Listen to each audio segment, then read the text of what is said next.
So let's keep it as interactive as possible, and I hope we don't put you to sleep. So I'm Kanchi, and I'm from Kriya University. This is Nidhi. Oh, sorry. I'm Maud Lebas. I'm the representative of Rennes School of Business, a business school from France. Thank you. Hi, I'm Nidhi. I am the Associate Dean for External Engagement at Anant National University, which is India's first design university.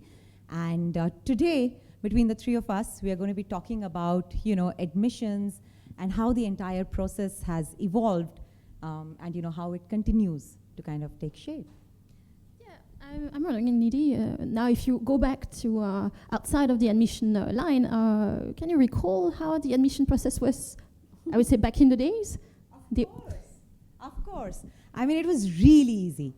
All that a student was required to do was spend 20 hours a day studying, big fat books in grade 11 and grade 12, then appear for some entrance tests, and you were through to college.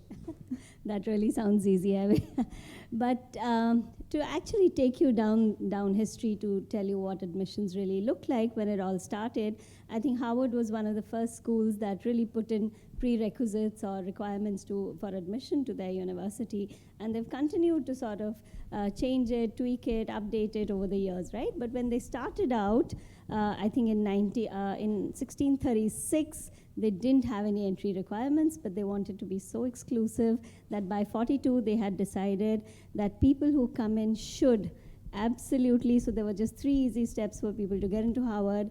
If you knew how to read Virgil and Cicero in original Latin, you had a working knowledge of Greek, you were in, really. That's all. You had to know the poets and the Roman poets, the philosophers, and you had to know Greek. That's it. But as it evolved, as it moved on, just the enter. Yeah, no. Sorry. Enter. No? The enter takes you to the end slide. Yeah. Let's go to the second one. We go to share again, and we try something else this time. Page down. Worked? Yeah.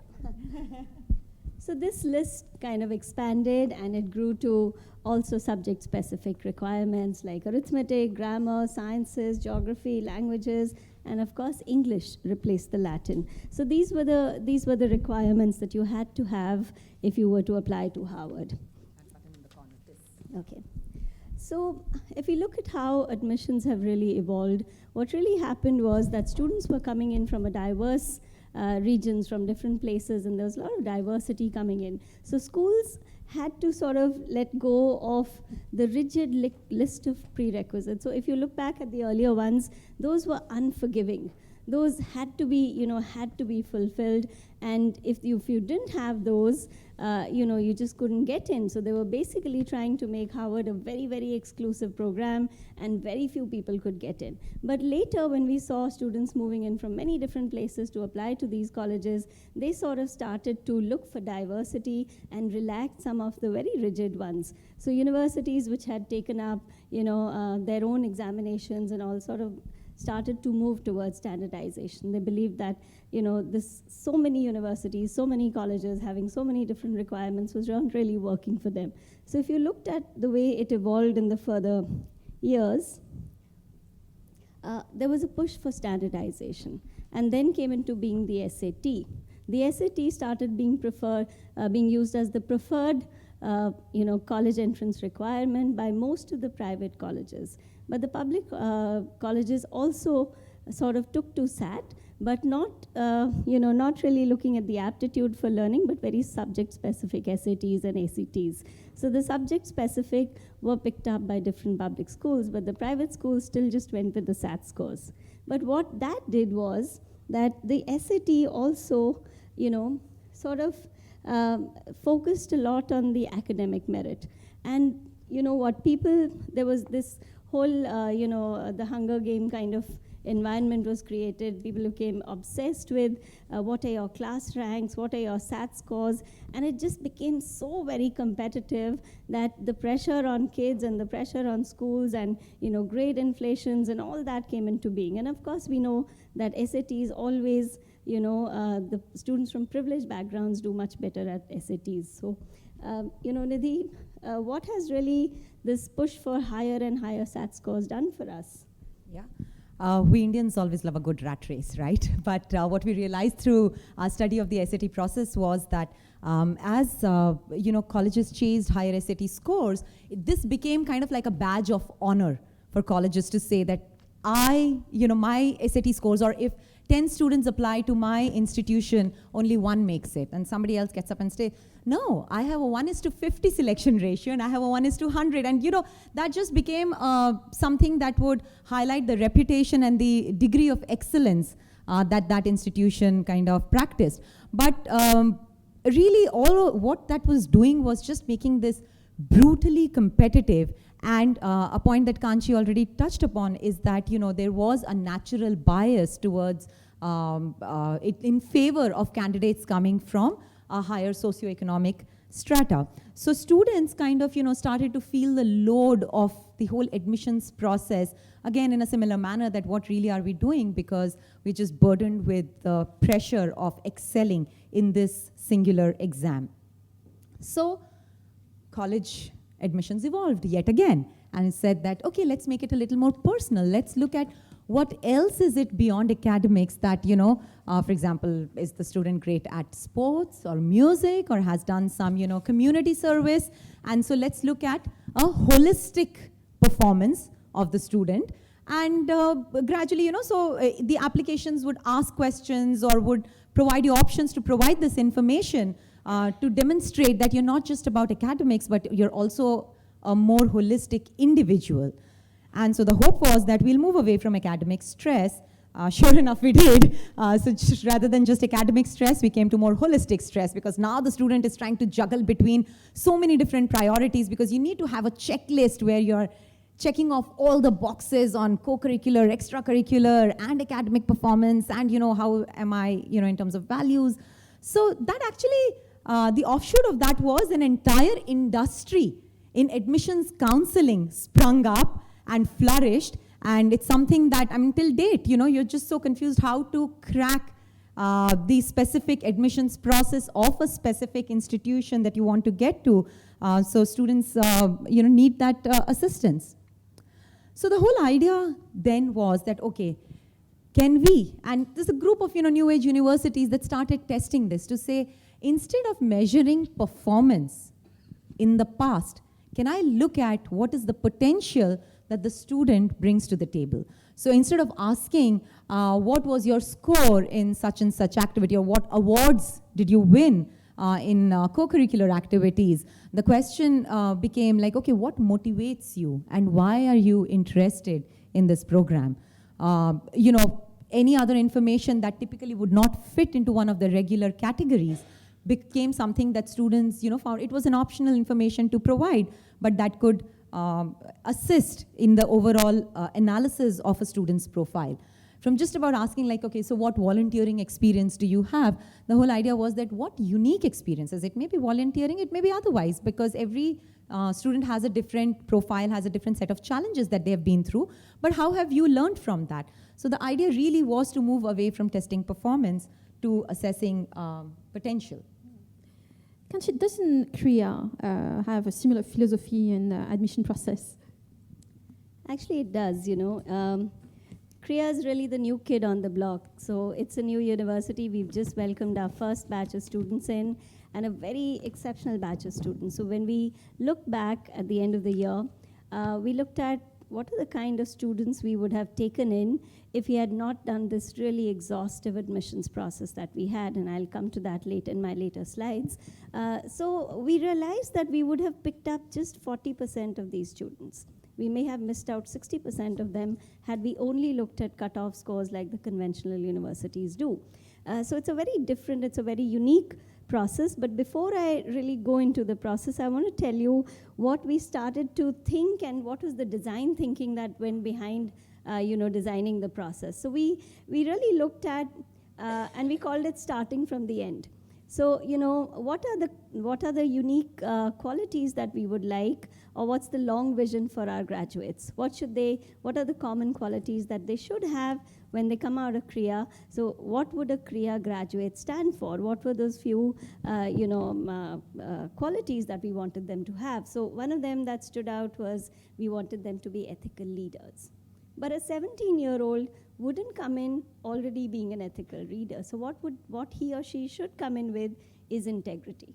So we worked backwards. We looked at all the qualities that we really wanted and looked at how they work backwards, and then what are going to be the qualities that we will assess in our admissions process. So some of them were of course, we wanted them to be collaborative, we wanted them to be empathetic, curious, open-minded, and if you'll notice, there's nothing to do with leadership here. Because again, like Nidhi said, it was all about potential and not really about achievements and already, performances and certificates and medals and so on and so forth.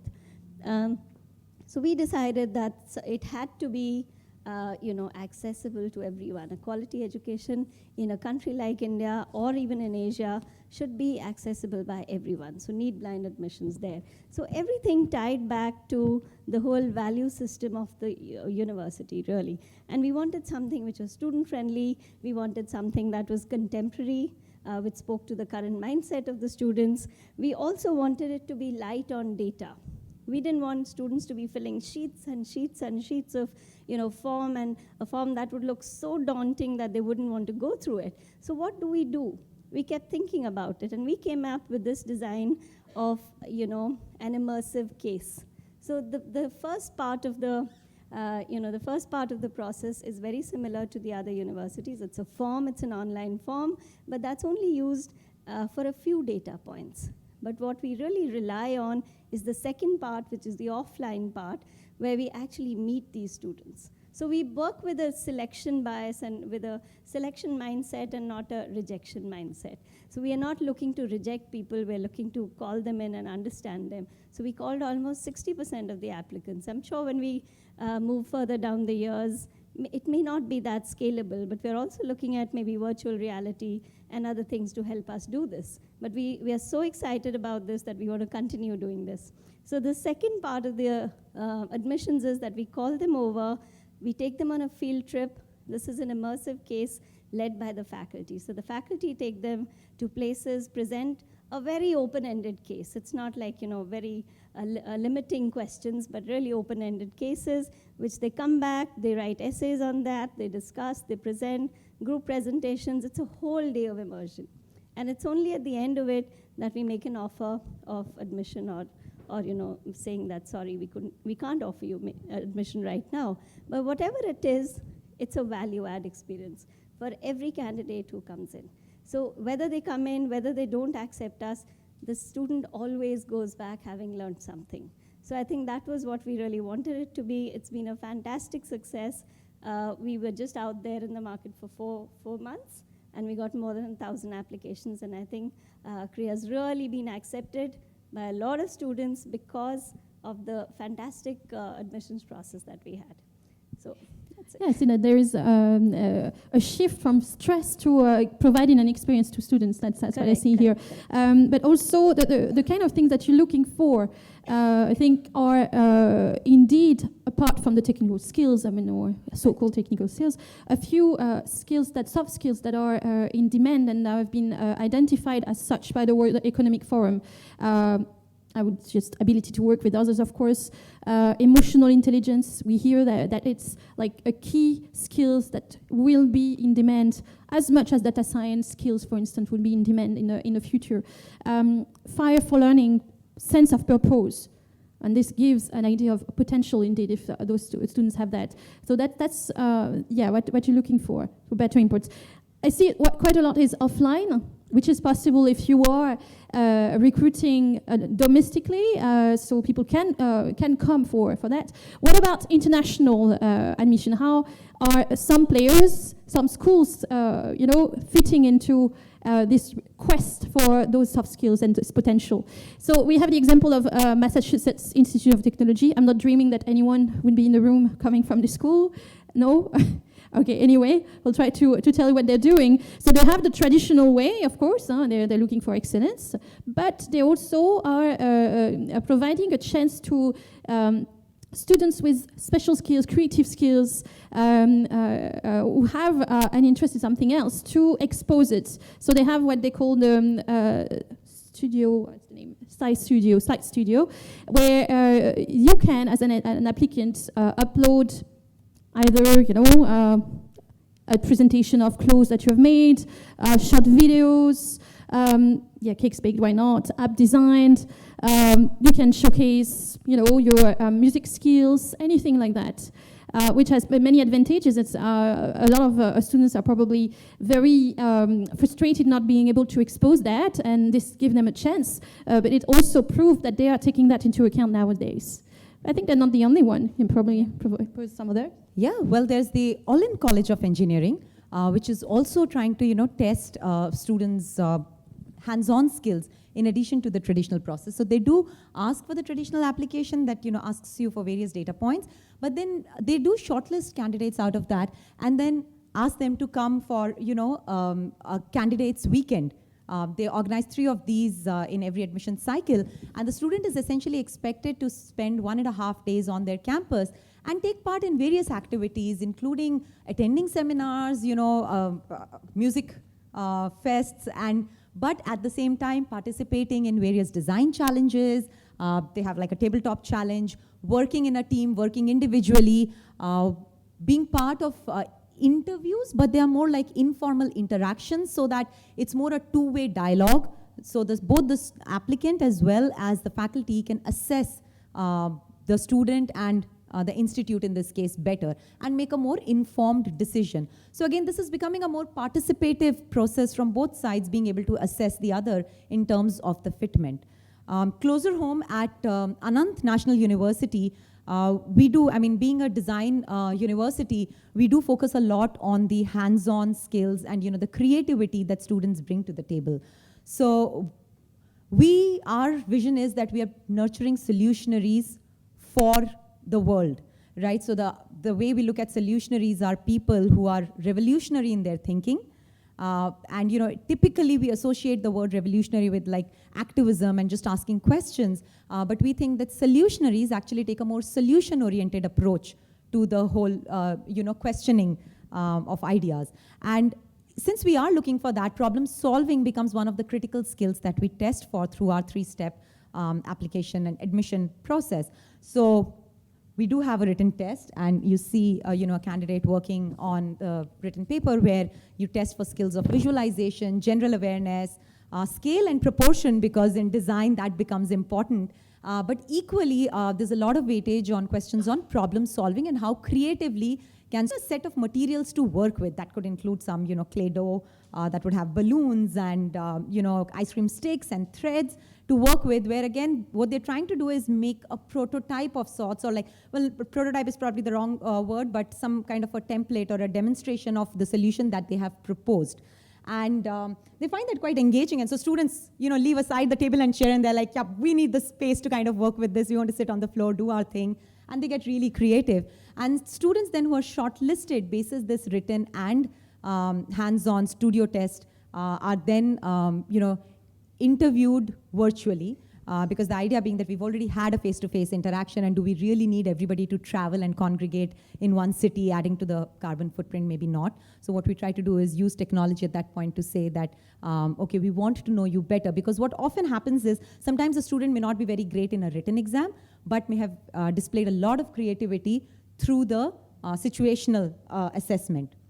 And when we came up with this assessment, we really flipped a lot of things on their head to say that, the first question everybody asks is, oh, why aren't you doing an online test? And we're like, we don't think that the skills that a designer needs can be tested online, right? That does require a hands-on assessment. So that's why we do have an offline test. Most other institutions will typically assess only shortlisted candidates on a hands-on challenge, a design challenge. Our perspective is that students may have either of the two skills, and so we do try to make sure that all candidates go through this situational test assessment. And then instead of doing in-person interviews where you're adding to the stress of the candidate and his or her parent who typically travels along with the candidate, we say that now let's just use technology to kind of, have a deeper conversation and get to know the person better. So those are some of the things that we have tried to, do to flip that. That does pose a challenge in terms of interacting with international candidates, and that's something that we'll have to solve for as I think we continue to scale up, but that's why this process will evolve. Yeah, you're touching a point here. When we're talking about international admission, the offline part is quite difficult to put in place. If we take Rennes School of Business, we have 70 countries that are represented on campus, so obviously we can't have those offline tests happening there. So we're trying to create that sense of authenticity and also to assess the authenticity of the project of the students through online tools. So technology is helping. There are a lot of it that could be considered very traditional. I don't think it will ever completely disappear. So of course we have a strong scrutiny of the transcripts of the past academic performance, but essays, SOPs are very strongly looked into. Interviews are recorded, so that allows anyone to be able to do it and have a fast process, and at the same time to be assessed the same way, in a very standardized way than anyone around the world. We give a chance to students to propose, to present a blog or portfolios or this kind of elements that are making them stand out. I can give you an example of students who were not so strong technically speaking, I would say, 65% in bachelor from a mass media communication in Mumbai, but she had an Instagram account that was very valid for the course she wanted to go for, with 3,500 followers on her Instagram account before joining. So for a very young person, and if you look at the quality of what she was presenting, it was considered an outstanding profile for us, for our perspective. And indeed, not only she was accepted, she got a scholarship ahead of people who had 80%, for instance. And I don't think we made the wrong choice, because she has now, within 11 months, she got 68,000 followers on her Instagram account. So you put the right person in the right place, and right environment, right training, obviously, this is what is going to happen. So this potential element is very important, and we are somehow able to capture it, even though there is this complexity of the volume and the diversity of the profiles that we would have. We could go much further. And one element that comes in the way is that we do that for international admission, but domestic admission, we will have the offline thing, because we believe also that it's creating a better experience for the students, but also allows us to be potentially a bit more selective. Sciences Po, which is another French school, a school in social sciences, just step out of this double admission process. They have 150 nationalities on their campus, and they thought that it was not fair to have the French,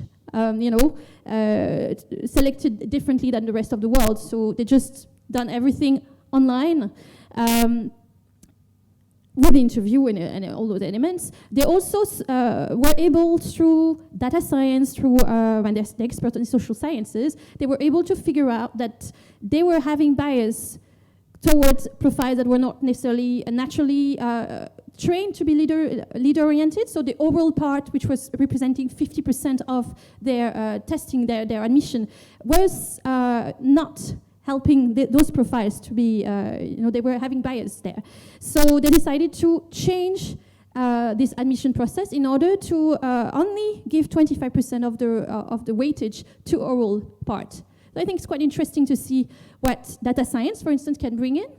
And I'd like to come to the future of, where is it? I don't want to make it, okay, all right. The admission tools of the future, AI, data science, I would start with this, and then AI, of course, we had a discussion on this. There are plenty of things that AI will bring to admission.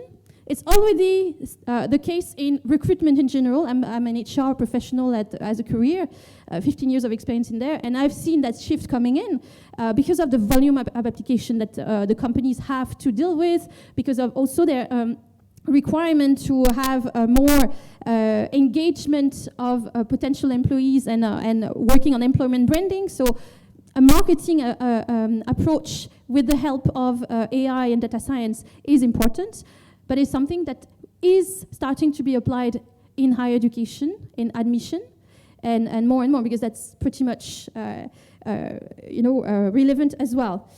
So we should not be scared of it. The first thing that it can bring is personalization. That's a pure marketing tool in the sense that, yes, you can engage more efficiently, just like you engage with a customer, with potential candidates, and at the same time do it when dealing with an increased number of applications. Massachusetts, the MIT, we were looking, it's 21,000 applications a year, and most of it comes at a specific time in the year.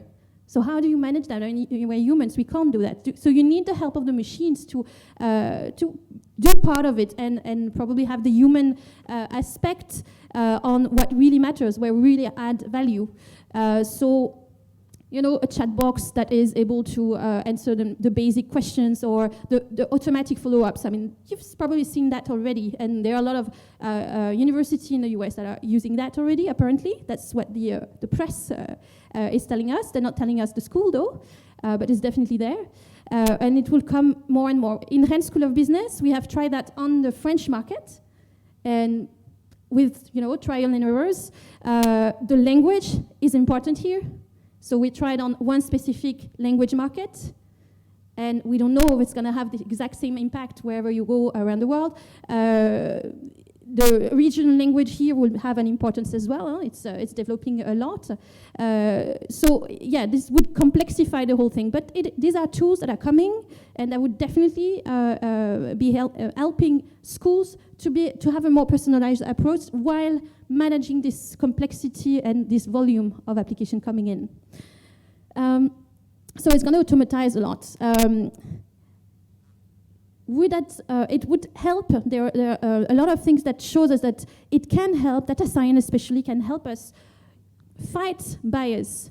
For instance, you have heard of the Harvard Business School case where they figured out that they were having bias against Asian students. Okay, but there are many others that you can find. There are some articles that are showing that some schools, when they were looking into which zones which regional zones in the US where they could, you know, find a similar kind of profile that they're already recruiting from nearby, but they finally were doing it with, for instance, putting an extra element on financial capacity. And if you're inputting that to the machine to reach out, if your algorithm is having that kind of bias, you would definitely have bias in the way you do the admission. So data science can help you identify it. It may make more bias, but if you are able to identify it, you may be able to avoid it. That's very interesting. So yeah, it's going to help. The automatization, if I'm coming back to that, it can be also in the selection process. So there are elements of text mining that exist today that are not necessarily applied so much in higher education, but they are applied already in recruitment, where you could be, you know, for instance, just check out if a CV has the right keywords and you know, put them in the yes or no or the yes and maybe pile instead of the no, just by assessing whether those keywords are there.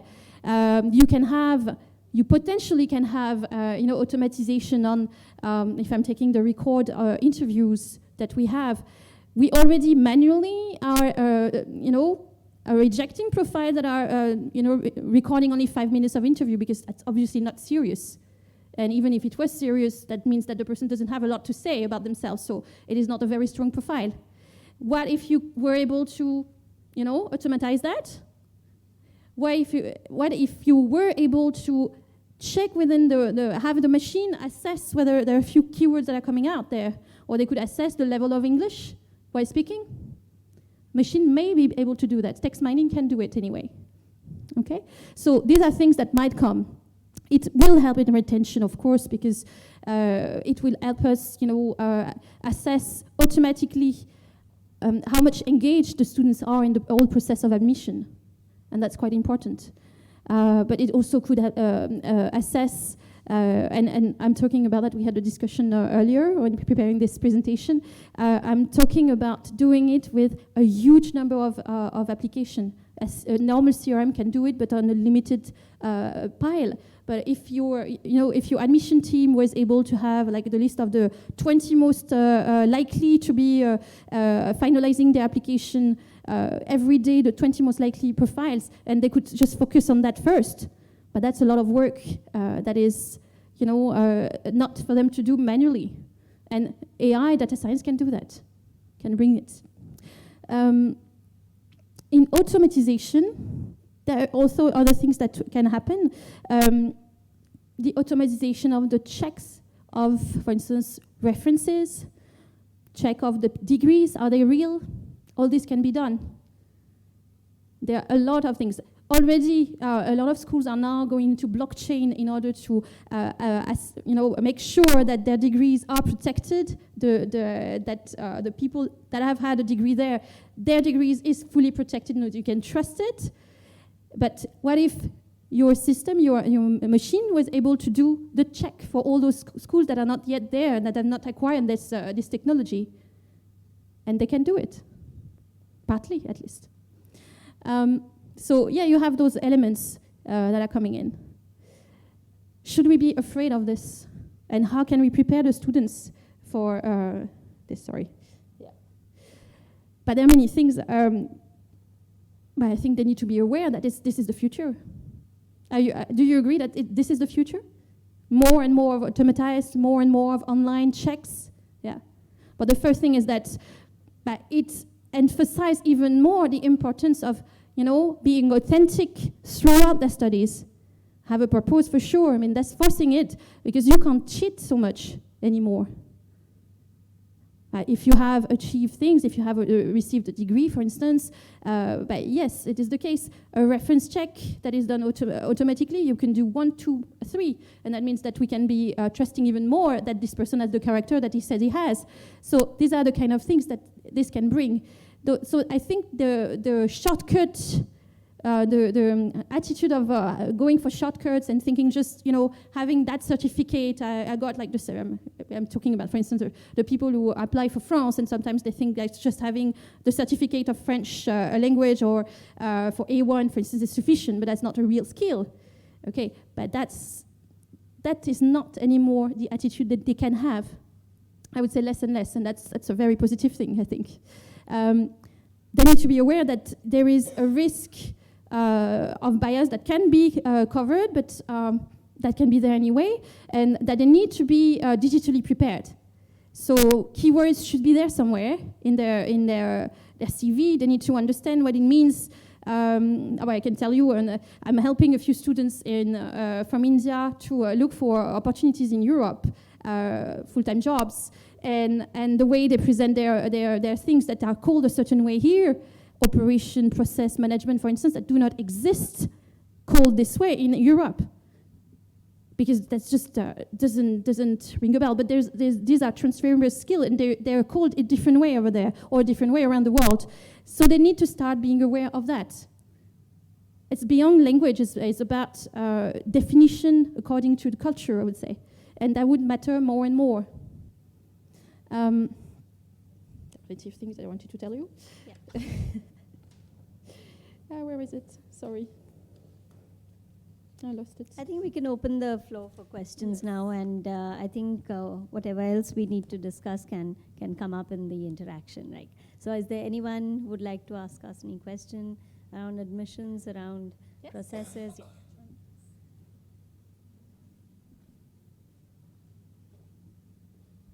So when students are applying, I just attended a session before this where they said, they don't give importance to extracurricular activities. Here we are talking about holistic admissions.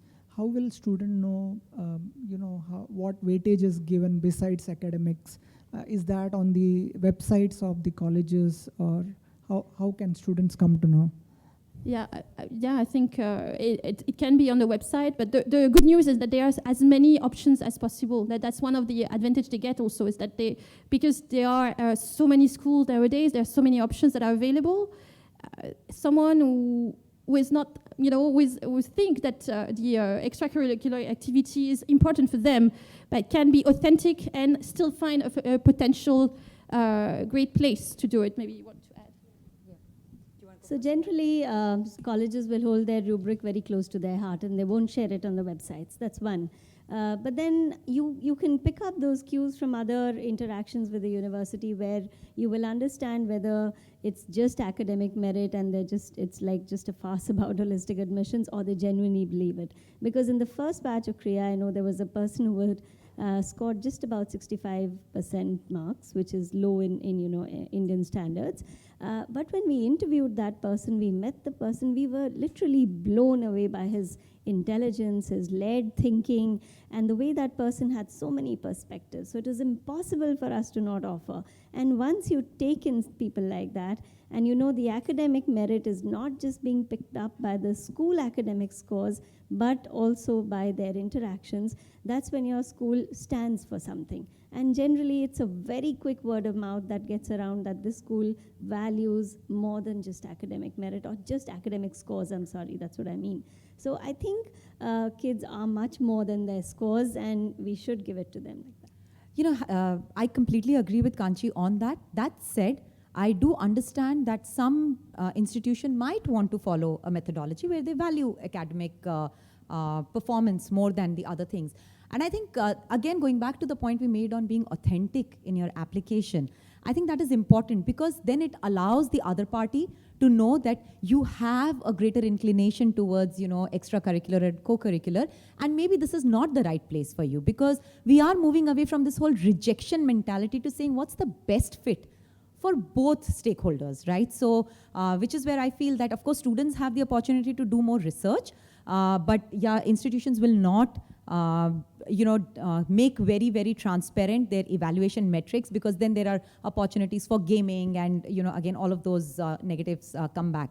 But that's why I do stress on the authentic application and being authentic throughout the process. That sets you up for success in future. I just really want to retell that, re-emphasize that there are so many options. So, I mean, it really matters that they are truly throughout the process that career consultant tell them to be as true as possible. Because even those schools that are saying that they are not looking toward extracurricular activities, I'm pretty sure they are at least in the second stage, maybe not the first because they get so many applications that they can't afford to do it, but at some point it matters anyway. And it would matter in the long run, you know that. So we can only encourage them to go for it. And then, yeah, they have such a big asset, and then maybe the school that present the best the way they are embracing this kind of profile win their application.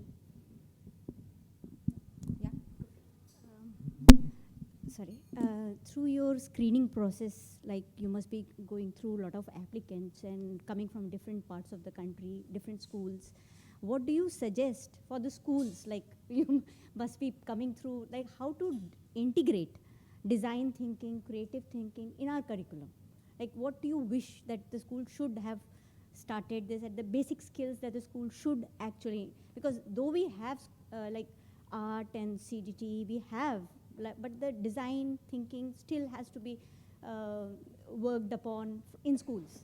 No, so I agree and disagree. I think I'm loud enough to be audible. But really, I think schools already have so much to cover as a part of their syllabus. Like we just believe that, again, we are looking for basic abilities. Like, do you have a passion for design? Are you willing to learn? Are you sincere? Are you diligent? Because those are things that these are values that you build over the years, and it's not something that somebody can train you on.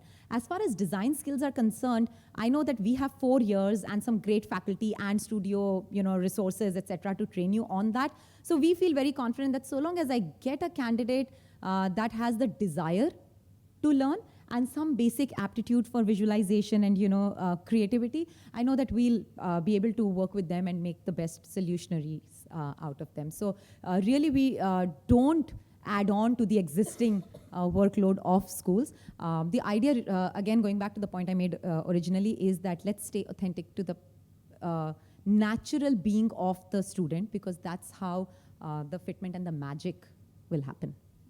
Maybe add to that. Now the content, of course, The content in most of the schools are fixed because of the state board or whatever, and probably teachers can't really put design into that. But there are options, like what we do is we have several clubs and societies where children then are, like we make it, we rather compel them to take part in one sport and 2 clubs and societies. And when they do that, we try and integrate it into some of their studies. Maybe when you have an exhibition or an assembly or whatever, we make them combine it with some of the lessons that they are doing. So if it's a maths or if it's a science, how they would do something that they designed. I'll just give you an example. We had a exhibition and the kids had to exhibit their stuff. And one fellow in, I think it was in grade 7 or 8, he described the red blood red blood cells and the white blood cells with showing them coming down through parachutes, and how they were shooting or sniping at the other ones. And it was his creativity, and everybody understood about how the white blood cells and the red blood cells work. So sometimes children's creativity comes out through different means, and they all have it in them. It's just that we don't allow it to manifest. I would say. I don't know whether. Contact information of that student separately because. So I don't know if you meant design as in creative arts, or you meant design thinking as in problem solving. So if it's problem solving, I think there you have to build an attitude, and that there you have to sort of groom their mind to start asking questions as to why. So if you're really looking at problem solving and design thinking, then I think that's about encouraging your students to ask the whys. And that's what we sometimes have to do. The students from IBs and maybe even the A levels are doing fantastic on that, But sometimes our national boards, the students are under so much pressure, immense pressure to perform, to write the correct, the absolute, to the T answers in their CBSE boards that they just mug up, and it's rote learning. So if we could just maybe make it a little more interesting and ask our students to ask questions and understand the whys behind everything, I think they'll do a far better job at being problem solvers and really finding solutions to problems that they face every day. And I think that's where the education is going now. You can't give them a set of a curriculum to mug up or learn or know, because this is going to become irrelevant in, say, 2.5, 3 years already. So what's the point of making them mug up something which is not going to hold good for more than 3 years? So it's important to give them that sensibility of asking questions and continuously upskilling themselves. So if we do that, I know schools are doing a great job. Universities and colleges still have to catch up. I think there are just some flashes across the country. If I look at it, there are just 4 or 5 institutions, or maybe 6 or 7 across India who've started design thinking and problem solving or critical thinking. But schools are doing it in large numbers. And I think our national curriculum needs to really pick up cues from those. And, it's really just that. Yeah, sure. Yeah. I know that in Delhi, in government school, they have started some work on happiness in the school, and I think that's something that really is important. In higher education, student happiness, we have a student happiness officer, and now we have a student experience body, because that matters. Having well-rounded people happy about what they do, knowing why they're doing it, matters so much. So if you could just check what they're doing, because I've heard it's fantastic. Maybe there's something that can be added as well. And I would bring people to know who they are really and what they are strong naturally in, and try make them want to be the best in that only. And again, here, there's so much of opportunity around the world. I'll just... I don't know how many of you are proposing, for instance, France as a place to study for business, for engineering, for social sciences.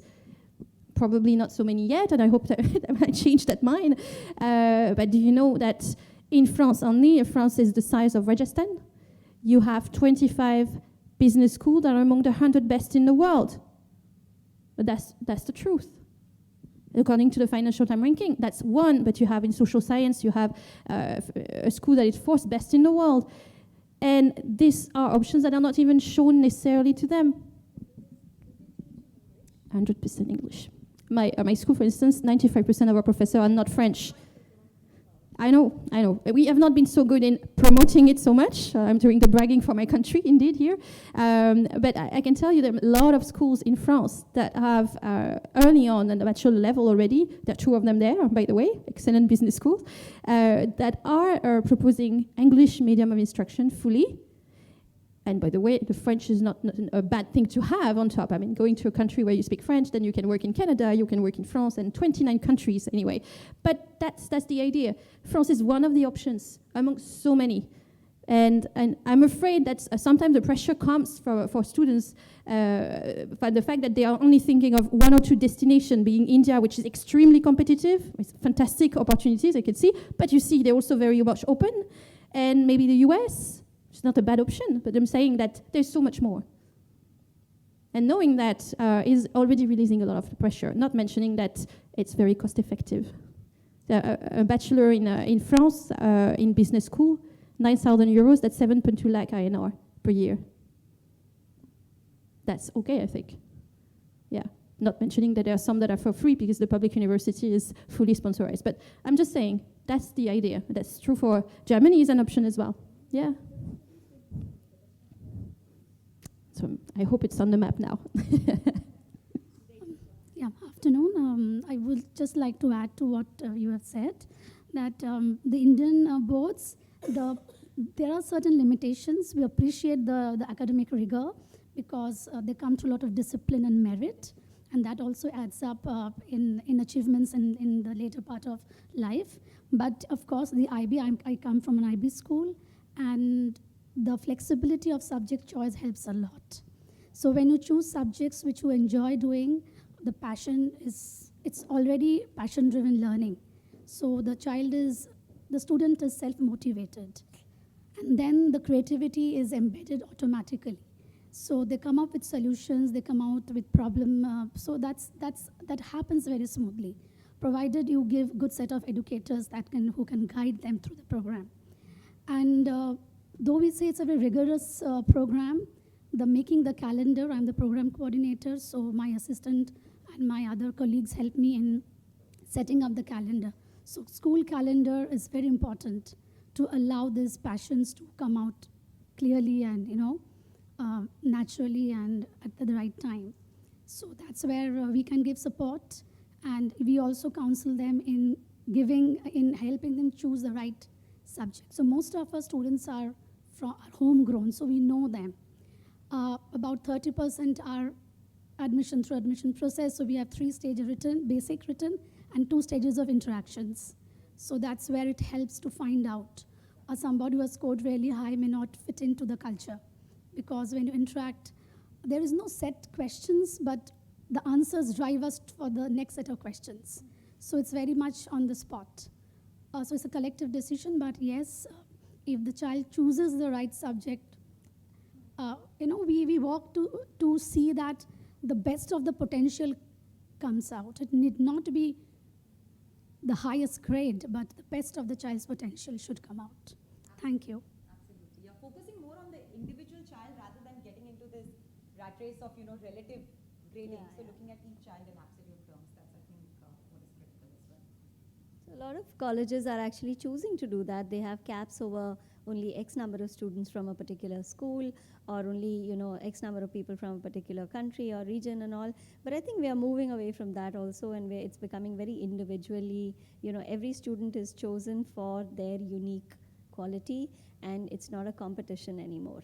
So it's like building a class. So the class has diversity of interests, it has diversity of perspectives, it has diversity from regions, from socioeconomic backgrounds. So it's more about building a class where students learn from each other, and it's not really about saying, I cannot have 10 people from one school, but for our kind of admissions, if 10 people from there are amazing, we'd love to have all 10 people. So I think it's like that. Every university or college chooses for themselves. So any more questions? Anyone would like to ask anything? Well, you've been a great audience. Thank you so much. Thank you very much. You can catch us around. We're floating around here for the next 2 or 3 days, and we'll be happy to catch up, meet you, answer any more questions that come to your mind later. Thank you. Thank you so much.